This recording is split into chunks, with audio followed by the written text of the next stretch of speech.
Sam here from Retrotec, here to show you how to run a blower door test. A blower door is used to measure and expose air leaks in a building enclosure.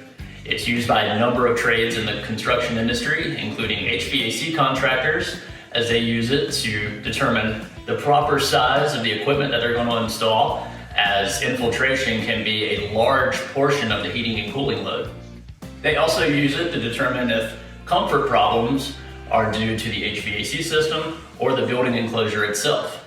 Insulators use it to justify the air sealing work that they've done. For example, a lot of them will do a blower door test before and after they air seal to show that the house is indeed tighter.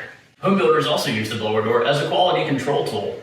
They can check behind trades and run a blower door test at several different stages of the process. For example, after the sheeting is installed, after windows and doors are installed, and then at the final stage of construction, just to make sure that the air tightness is going to be as tight as they want. HERS raters and energy auditors also use the blower door as part of their process to determine how energy efficient a home is going to be. Knowing how leaky a building is and knowing where those leaks are located can help us solve four main problems that typically happen in building enclosures. One is comfort. Two is indoor air quality. Three is the durability of the building. And four is energy efficiency. A blower door consists of three main parts. Here we have the calibrated fan, the door panel, which in this case we're going to use the aluminum frame, and the cloth, and the high precision manometer, which serves as the control and the brain of the system. So before we break into the equipment, we need to do some preliminary checks around the house to make sure that it's going to be set up properly before we run the test.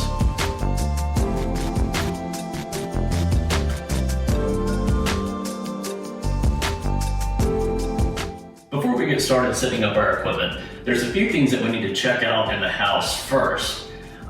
This includes determining whether or not this home has a wood-burning fireplace. We want to make sure that all of the interior doors are going to be open. We want to make sure of this because we don't want to close off any part of the house. We want the entire house to be able to achieve that 50 pascal pressure differential to the outside. So if we have any doors shut, it could close off that part of the house.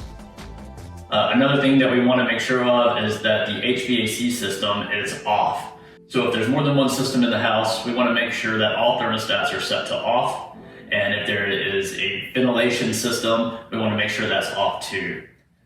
Same thing goes for bath fans and for dryers. Anything that can manipulate the pressure inside of the house, we want to make sure that that's going to remain off and not kick on during the test. And for some safety items, any combustion appliances such as water heaters, that would be gas powered, we want to make sure that those are going to be set to off or set to pilot. We don't want to depressurize the house and then backdraft that appliance. It's also a good idea to walk around the outside of the house and make sure that any crawl space doors are going to be shut. We also want to make sure that the garage door is going to be shut, especially if you're testing to the ResNet 380 standards. That's written in there. Essentially what we want is the house to be in its natural state. This also includes ventilation systems, so it's important to look at whatever standard that you're testing to.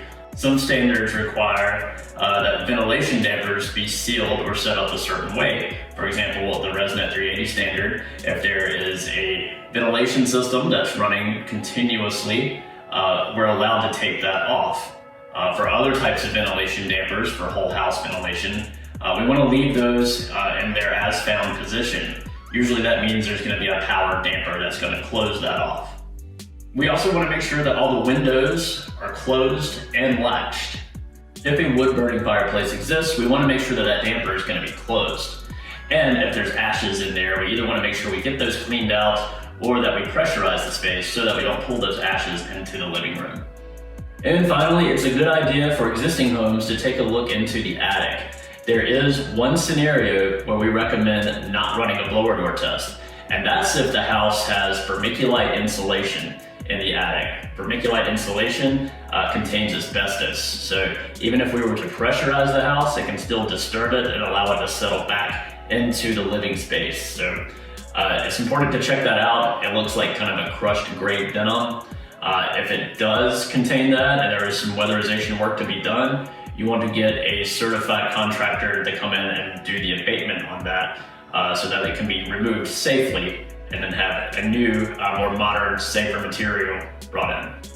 Now that we've completed all of our checks around the house, we're ready to begin. And so our first step is going to be unpacking the frame and the cloth and assembling the frame together and then fitting it to the doorway.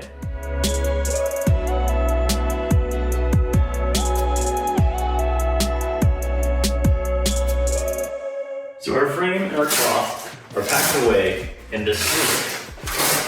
So we'll do it like so, open it up, and then we'll take out each framing number one by one. Along with the 4 sides, there are also 2 cross pieces that will go into the middle of the frame. We will set these aside for later, once we have the frame fit to the exterior doorway that we're going to use. In this case, it's going to be this front door. Once we have all 4 sides unpacked, we can go ahead and start snapping them together. So each end has a different number. So for example, the end of this side is number 1, the end of this side is number 4. Same for the short pieces, so there's a number 1 on this side too, so I'm gonna match number 1 to number 1. There's a 2 here and a 2 here. And I'll keep going around to make sure I have these numbers matching. And so essentially what we want is the cam levers facing upward and that weather strip seal all the way around the outside. And once we're ready to tear the frame down when the test is over, all it takes is just a quick snap to break it down in one motion. This type of frame is specific to Retrotec equipment and it allows the tear down process to go a lot faster. Now once our frame is assembled, we'll go ahead and fit it to the doorway. So we'll go ahead and open that up. We'll set our frame right here on the threshold and loosen each cam. And then we'll simply spread it apart to fit the door.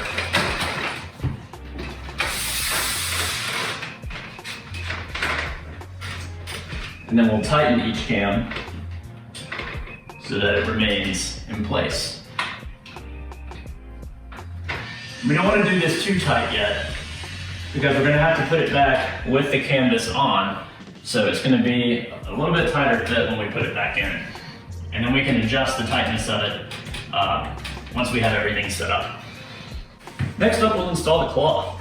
There's a couple of different ways you can do this. Some people like to drape it over the doorway. However, that can be a little tedious and time consuming. So one thing I like to do is just spread it out on the floor. This is a very durable Cordura fabric. It's gonna take a while for this to wear out. So laying it on the floor is gonna be just fine. So that's what we're gonna do here. We'll spread it out on the floor, then we'll lay the frame on top of it and Velcro it in. Now that we have our frame sized to our doorway, we'll now lie it down on top of the canvas like you see here, and then we'll go ahead and start Velcroing the cloth onto the frame. So there's a little pocket down here at the bottom that the bottom of it tucks into. And then we'll just work our way up the side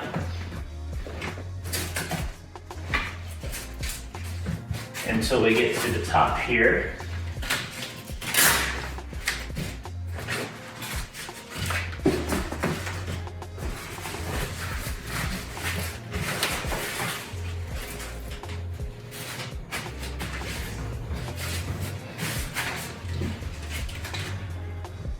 Once we have everything fastened on, we're now ready to pick the blower door back up and set it back into the doorway.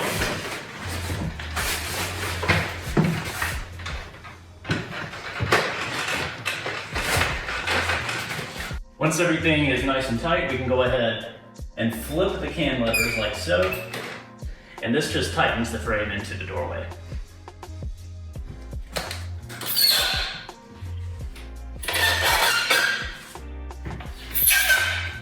Next up, we're going to grab these crossbars that come with the frame.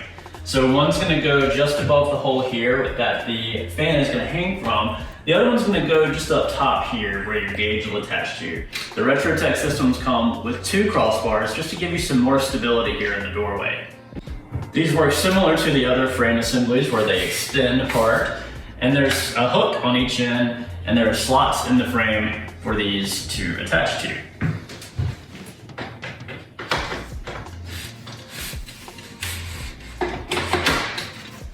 These crossbars are also numbered. Number 5 goes on the bottom, number 6 goes on the top. And then we'll tighten them down just like so. Once we have them in place, and once we have both installed, we'll go ahead and flip those cam levers as well to give it a tight fit into the doorway. Next, we're going to install the fan. So for this house, for this test that we're going to do, we're going to depressurize the home. And that means we're going to have the inlet side of the fan facing us. So that means the air is going to blow from the house and exhaust to the outside. That's how we get a depressurization on the home. So to do that, we're just going to place the fan like so. There's a lip here, and then our hole here is just has an elastic edge. So we're just gonna fit that lip just in here like so, and then stretch that hole around it. And then we're gonna use this Velcro strap that's on our bottom crossbar so that the fan can hang securely from that. You don't want to sit the fan on the ground. You actually want to suspend it from this top crossbar. Now that the fan's installed, we'll go ahead and add on our power cable, which just plugs into the left side of the fan, just like so. And then we'll find our nearest power outlet. Now that we have the fan installed, next we can set up our gauge. We'll put this on the top crossbar. There's actually a little Velcro pocket here on this Velcro strap. There's a belt clip on the back of the gauge that it can just clip into just like so. That way it can keep it at eye level, keep it off the floor so you don't step on it, just to keep it safer and out of harm's way. Next we'll need to connect the gauge to the fan and to the outdoors. We have to reference the outside. That way the blower door system knows when the house has reached that 50 pascal pressure differential. So that's why we have a 2-channel gauge doing this. One side is referencing the outside, the other side is reading fan pressure. So we made this as easy as we can. We have all of our tubing and data cables combined here into what we call the umbilical. There's also a charger cable here too, so that you can actually power the gauge off of the fan. There's a USB port here on the right-hand side. That way, if you forgot to charge the gauge overnight, you're not dead in the water. When you show up to a job site, you can just plug it up and have power immediately. So in the umbilical, you'll notice that there's 2 different colored hoses. There's a yellow and a red. Pretty simple. The yellow will go to the yellow fan, the red will connect to the red cloth. So what we have here is the Retrotec Smart Cloth. This is going to be unique to Retrotec systems, although it can be used with competing products as well. So instead of having to run a red tube through the canvas to the outdoors, there's actually tubing stitched in to this canvas here. So there's actually a little port here that we will plug the end of this red tube into. Now it is referencing the outdoors. Another special thing about this cloth is that it actually helps with windy conditions, which is another thing you should be thinking about whenever you set up a blower door system, whenever you choose which door you're going to hook it up to. Ideally in windy conditions, we want to set this up on the leeward side of the building. That way the wind will not affect our reading quite as much. And on the Smart Cloth, we have the tubing that's going to branch off in 2 different directions. Tubing comes up one way here at the top, and then another way here about midway up the cloth. And this helps with wind damping. Having it branched apart like this will help slow down those effects of the wind. That way it's not affecting our reading quite as much. And what we've noticed is when you have this installed on the leeward side of the house, that's when it really works its magic best. If you're not using the Retrotec Smart Cloth, such as our traditional cloth or another manufacturer's cloth, then you will need to run the red tube to the outdoors. and you'll want the end of the tube to be out of the flow of the fan and at least 5 feet away from the fan outlet. Make sure it's not going to be in any rain or near a puddle, and placing it out of the wind as best as you can will also give you a more stable reading. If you're using that type of setup, you'll want to do that before you install the fan. And we jokingly call this the crawl of shame, where you have to go through the fan hole, take the end of the tube, and toss it aside out of the fan flow. So continuing on, as we have this end of the umbilical, we have our red tube connected to the cloth. The yellow tube will go to the yellow port on the fan. Our data cable will plug in to the in port. And if we choose to, we can plug in our power cable. And on our gauge, we're going to do the same thing. We have the same color coordinated pressure tabs. So red will go to red on channel A, yellow will go to yellow on channel B, and then we will plug in our data cable to the top of the gauge. And this just allows our gauge to control the fan itself. That way, once we set our pressure, it'll go ahead and automatically kick on the fan on its own. And if we choose to, we can plug in the micro USB charger here at the bottom of the gauge. Now that we're all set up, we can go ahead and power on the gauge. The power button's right there at the bottom of the screen. When you have it plugged up, it just pops on instantly, just like that. When it's unplugged, it still turns on immediately. So what we're gonna do, there's a couple of things that we wanna make sure of. On channel A, we want to make sure that we're reading pressure in pascals. On channel B, we want to make sure that we're reading flow in CFM. Or we could read in air changes per hour, depending on what type of reading that we want. Once we have the correct pressure and flow output selected, the other thing we want to make sure of is that we have the correct fan selected in the gauge and that it's on the correct range that we're going to be running. Usually on a house where I'm going to test, if I'm not really sure what to expect, I'll start on ring A. And that's if I pull this plate off, ring A is going to be here. But I'm still going to leave this covered up for now. So on the gauge itself, over on the left-hand side of the screen, you'll see a picture of the fan. And if it's on the incorrect setting, all we have to do is tap on that picture, and that's where it pulls up the different ranges that we can select. And if we select Change Device, that's where we have all the different fans that we can choose from on the DM32. And if I just tap the 3 dots in the bottom right-hand corner, it allows me to cycle through the different blower doors and duct testers. And you can even use this DM32 gauge with our competitors' fans as well, so it's very versatile. So this is the Model 5000 blower door, so that's what I want to make sure that I select. Here I see it. And I'm going to start out on ring A. So I'm going to go ahead and select that. Now I have the correct fan and the correct range set. Now that we have our gauge set up, before we run the fan, what we want to do is take a baseline reading or bias pressure. And what this does is it helps cancel out any activity that's happening outside caused by wind. So usually what we do is on a fairly calm day, we'll run a baseline reading for about 15 to 20 seconds. On a windier day, maybe 30 seconds to a minute. And in order to do that, we want to make sure that our fan is covered. So we still have our B8 plate on with all the plugs in. So leaving the fan like this is fine. If you want to use the shower cap cover that comes with your blower door, you can do that. Whichever method that you want to use is acceptable. But for now, we're just going to use the plate that's on there. So to take our baseline reading on the gauge, what we'll do in the bottom right-hand corner, we'll go to Settings, and that first option there at the top says Baseline. So we'll click on that, and then we'll choose Capture Baseline. And then it'll start counting down. Like I said, on a calm day, maybe 15 to 20 seconds. Windy day, maybe 30 seconds or more. So once that's finished counting down, when we get to the time that we're comfortable with, we can select End Capture, and we'll go back.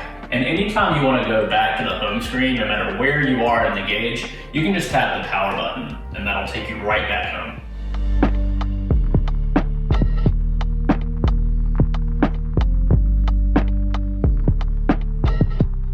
Now that we've captured our baseline reading, we can go ahead and remove the V8 plate here.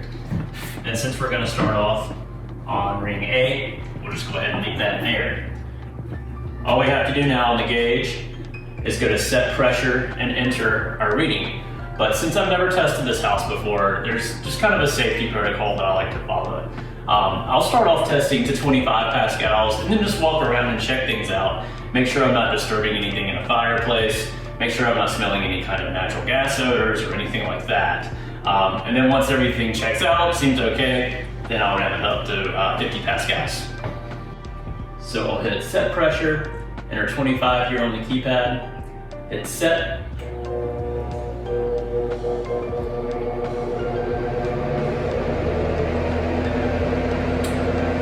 Now that I'm at 25 pascals, I'll just walk around the house and make sure everything's okay. Assuming that everything looks good, now I can do one of two things. I can either stop the test and re-enter 50, or I can use these toggle buttons here on the side. So here I can just hit increase pressure by 5 pascals.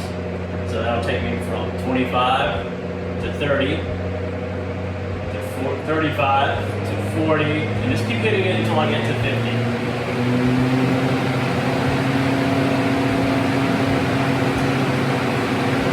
Now I see that I have my flow reading in CFM on channel B.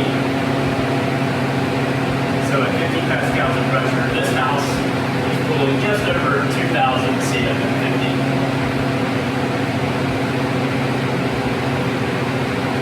If I want to see what my flow is in air changes per hour at 50 pascals, all I would need to do is tap channel B and then air changes per hour.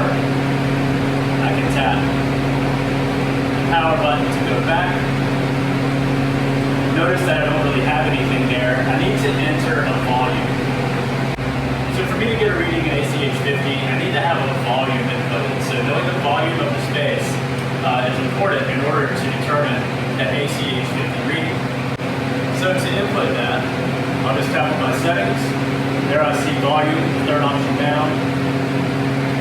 And for this house, let's just say we have a volume of 20,000 cubic feet. So I'll go ahead and enter that in and hit set. Now I see my ACH is just over 6 air changes per hour at 50 pascals. So knowing that volume is really important to get that live reading.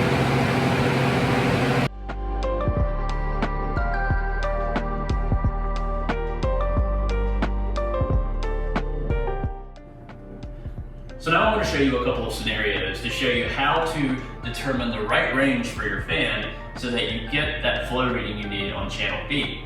So notice I now have the fan set to open and I have the same set on my gauge. So now I'm just going to go ahead and enter my 50 pascal pressure target. The fan kicks on.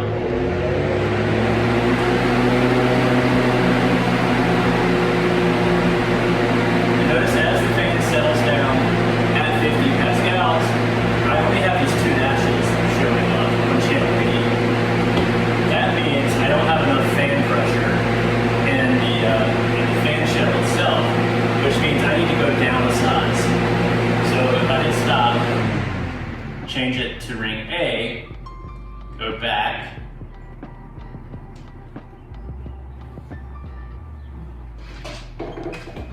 then add ring A to the fan,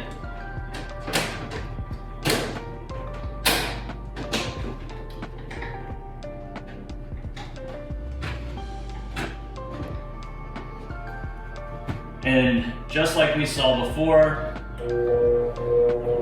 we'll get our flow reading because now we have the appropriate amount of fan pressure to give us the reading we need as we achieve 50 pascals inside the house.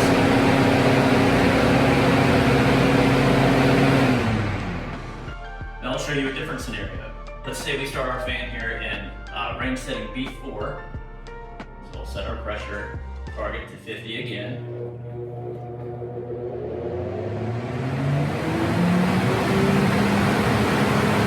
Notice this time it is having trouble getting to 50 pascals of pressure.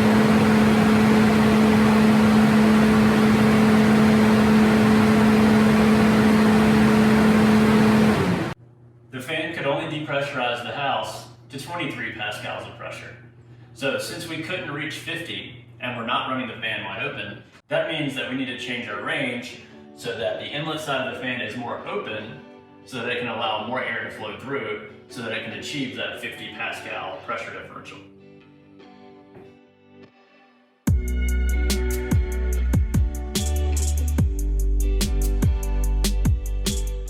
Now I'll show you how to run an automated test using the rCloud app. What this does is allow you to run the test from a smart device such as your phone or tablet using the rCloud app, and then it generates a report for you at the end that you can send, share, or access later at any time. You can download rCloud using any Apple or Android device, and you can also use it on a Windows PC. The way it works is that it pairs wirelessly using Wi-Fi, connecting the gauge to your device. And you can do it one of two ways. You can allow your device to pair to the gauge, which is what we're going to do today, which is called the Wi-Fi create function in the DM32. Or you can allow the gauge to pair to your hotspot on your device, and that's called Wi-Fi join in the DM32 settings. Today I'll be using this iPad, and here I'll show you how to connect to the gauge. So if I open my settings, I will go to Wi-Fi, which is where I am now, and then I'll look for my DM32, and here I see it. So I'll go ahead and select that, and my device is now paired to the gauge. Now I will go into rCloud. Now rCloud has recognized the DM32. So to begin, I'll go ahead and hit this plus sign in the bottom right-hand corner. Here I have the option to run a blower door test, a duct leakage test, or test an exhaust fan. So today we're going to do a blower door. And there's a number of options we can choose from. If you're a Resnet certified HERS rater, you can do the old Chapter 8 standards or the new Resnet 380 standards. You can test to IECC code, Title 24, you can do a weatherization test, or you can just do a plain old blower door test, which is what we'll do today. So there's several different ways we can run a blower door test. The two most common are either just a single point test, which is what you've seen earlier in this video, of just running the blower door to depressurize or pressurize the house to 50 pascals and taking your reading. Or we can run what's called a multi-point test, where we take blower door readings at a number of different pressures. Usually in a house, we'll start at 60 and then work our way down till we get to 0, and that just gives us a more accurate reading. When we run a single point test, there are some assumptions in the flow equation that we take. When we run a multi-point test, we actually measure that out to remove those assumptions. So for the sake of time today, I'll just run through a single point test. Running a multi-point test is basically the same process, but usually during that point of the test, you'll have to pause, change your range to a smaller hole size on the inlet side of the fan, because as you get down to lower pressures, your fan speed reduces, so you'll need to increase pressure inside the fan shell, which means you'll have to reduce your range. That's really the only difference in running a single point and multi-point using rCloud. So feel free to play with it. If you'd like to run multi-point tests, it's a really straightforward process. Just follow the prompts on the app. So now we'll go ahead and start our process for the single point test. It's going to ask us a few questions. It just wants to know how the equipment is set up and a little bit about the house that we're testing. So to start off with, we are going to depressurize this house. Our gauge is located on the inside of the home, so we will leave it at that. Our fan test location, we're at the front door, so we'll select that. And we can provide the app with pass or fail criteria. So if we are testing to a certain code, say maybe 6 air changes per hour at 50 pascals, we can say that anything leakier than 6 ACH 50 will be a fail. So we'll go ahead and select that.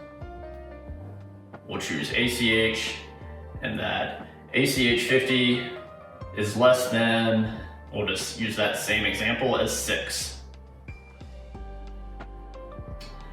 And we'll also give the floor area. We are at 2,700 square feet.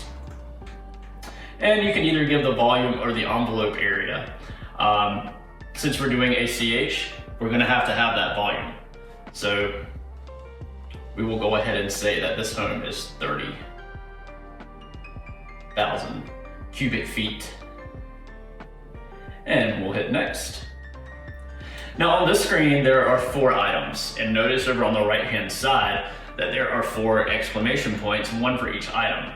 Every time we complete a task, that exclamation point will turn into a check mark, and that means we've completed that task and we can move on to the next one. So rCloud will actually verify your location using GPS, and we'll put a map on the report and prove that you were there at a certain time. Each report will be time-stamped. So we'll say, get my location.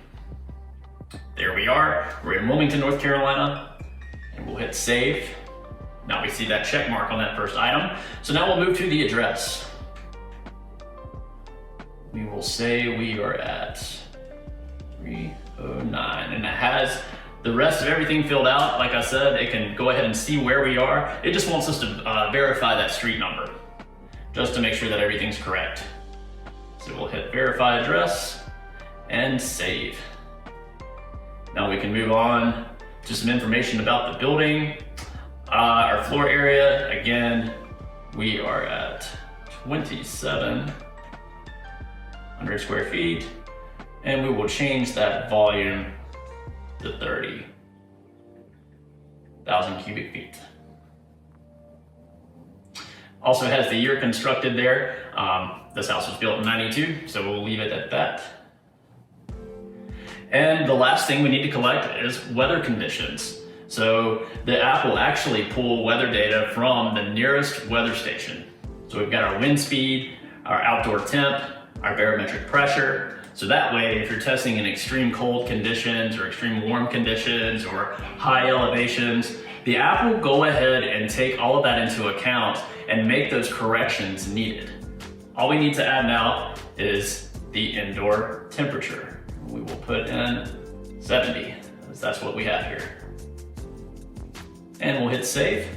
Now we can move on to the next step. Now it's just verifying that connection to the gauge. If you have multiple Retrotec gauges and multiple fans, even our competitors' fans, you can have those saved on the app. That way you can go in and make sure that you are using the correct equipment. So it's connected to my gauge here.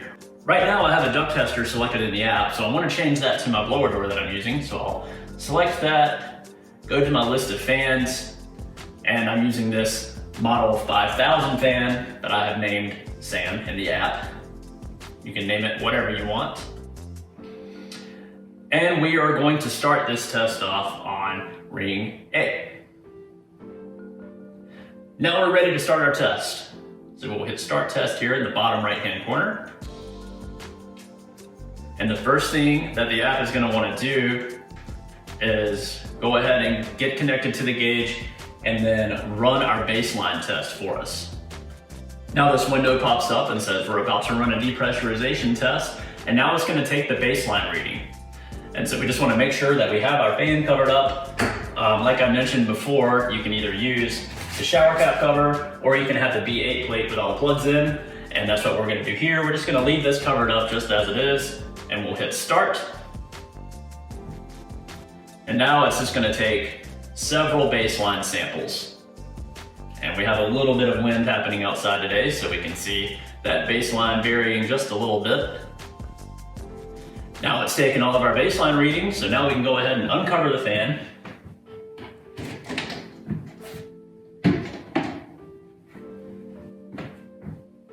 And we can hit start.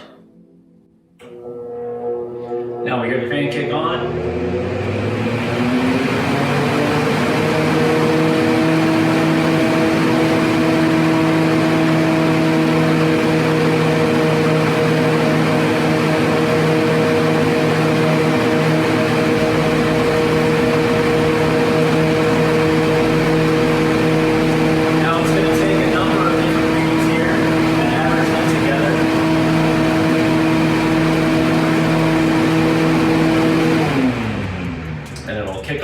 Just like so. And now we have our results.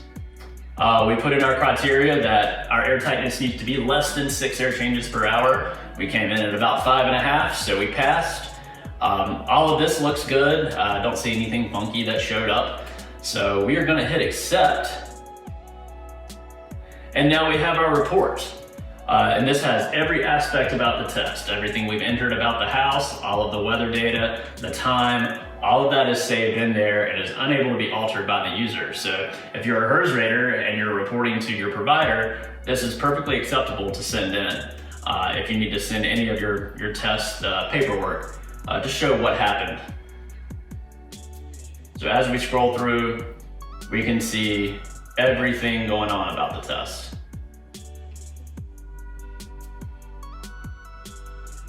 So this all looks good, and so we can go ahead and hit submit. We can name the test whatever we want to, so for now, I'll just name this one test and hit save. The test saved successfully. We can hit OK. Now the report is saved securely to our servers, and you'll be able to go back and access that information at any time. And those are the basics of setting up and operating a blower door system to measure air tightness in a home. We hope this tutorial has been helpful for you. If you have any more questions, or if you'd like to see more in-depth training on how to use a blower door system, please reach out to us at retrotec.com, sales@retrotec.com, or visit our YouTube channel. Go to YouTube and search Retrotec Energy. Thanks for watching.